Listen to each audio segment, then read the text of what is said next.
আসসালামু আলাইকুম আমার প্রিয় আপুরা, কেমন আছেন সবাই? আশা করি সবাই অনেক অনেক ভালো আছেন, সুস্থ আছেন। সুমির সংসার থেকে আমি সুমি আরও একটি নতুন ব্লগ ভিডিও নিয়ে আপনাদের মাঝে হাজির হয়ে গেলাম।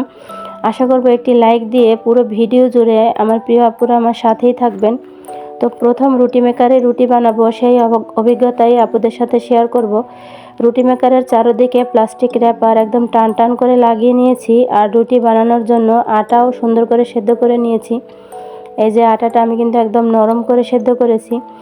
তো এখন কম নিয়েছি রুটি বানানোর জন্য, কারণ যদি আমি ফেল করি তাহলে আমাকে মন খারাপ নিয়ে পরে আবার অনেকগুলো রুটি বানাতে হবে, সেজন্য আমি একটু কম করেই নিয়েছি। এখন আমি 4 আঙ্গুল জায়গা রেখে আটার কাইটাকে রেখে বিসমিল্লাহ বলে উপরের ঢাকনাটাকে দিয়ে এই হাতলটা একটু প্রেস করব হালকাভাবে। তো বিসমিল্লাহ বলে হালকাভাবে হাতলটাকে প্রেস করার পরে যখন উপরের ঢাকনাটা তুললাম, আলহামদুলিল্লাহ এত সুন্দর একটা রুটি হয়েছে, একদম গোল। তো আমি রুটিটাকে একটু কাছ দিয়ে দেখিয়ে দিচ্ছিলাম আপুরা, আমার এত ভালো লাগছে যে কি বলবো। আমি আসলেই টেনশনে ছিলাম, কারণ অনেকেই দেখি ভিডিও করেন যে রুটি মেকার কিনে ঠকে গিয়েছেন, রুটি মেকারে রুটি হয় না, নানান অভিযোগ।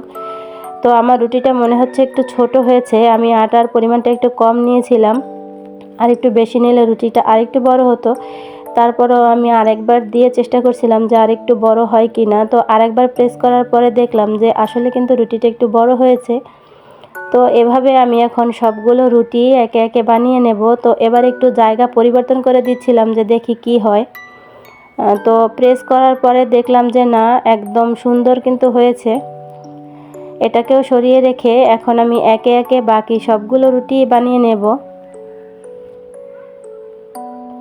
শখ করে একটা জিনিস কেনার পরে সেই জিনিসটা যদি 100% কাজ করে তাহলে কিন্তু মনটা আনন্দে ভরে যায়।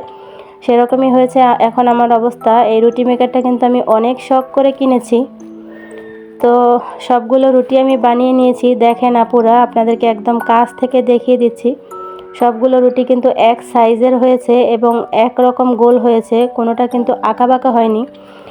আর যেখান থেকে কিনেছি ওরা দেখিয়ে দিয়েছে যে আটার কাইটা একদম অত গোল করতে হবে না, একটু আঁকাবাঁকা করে দিয়ে দিলেও কিন্তু রুটি গোলই হবে। আমি যেহেতু প্রথম বানিয়েছি, টেনশনে পড়ে গিয়ে আমি একদম বেলুন দিয়ে বেললে আমরা যেরকম গোল করে নিই সেভাবেই কিন্তু গোল করে নিয়েছিলাম। তো অত গোল করার দরকার নেই, এবড়ো থেবড়োভাবে দিয়ে দিলেও কিন্তু রুটি হয়ে যাবে। এখন আমি রুটি মেকারে বানানো রুটি সেকে আমার প্রিয় আপুদের সাথে শেয়ার করব যে রুটি মেকারে বানানো রুটি আসলে তাওয়ায় লেগে যায় কিনা। তো তাওয়া গরম করে আমি একটা রুটি কিন্তু দিয়ে দিয়েছি, আর এই যে দেখেন আপুরা, একদম ফুলকো রুটি হয়েছে, লেগে যায়নি, আর খুবই সুন্দর হয়েছে। আমি এখন 2টা রুটি এখান থেকে ভাজবো, আর বাকি রুটিগুলোকে আমি সেকে রেখে দেবো, কারণ এখন আমার 2টা রুটিই লাগবে। আমার তো খুবই ভালো লাগছিল, আর আমার ভালো লাগা দেখে আমি আশা করব আমার প্রিয় আপুদেরও অনেক ভালো লাগবে। খুবই শখের একটা জিনিস প্রথমবার ব্যবহার করার অভিজ্ঞতা আমি আমার আপুদের সাথে শেয়ার করলাম। আশা করব আপনারা সবাই কমেন্ট করে জানাবেন ভিডিওটি কেমন হয়েছে। আমার আজকের ভিডিও এই পর্যন্তই। সবাই ভালো থাকবেন, আমার জন্য দোয়া করবেন। আল্লাহ হাফেজ।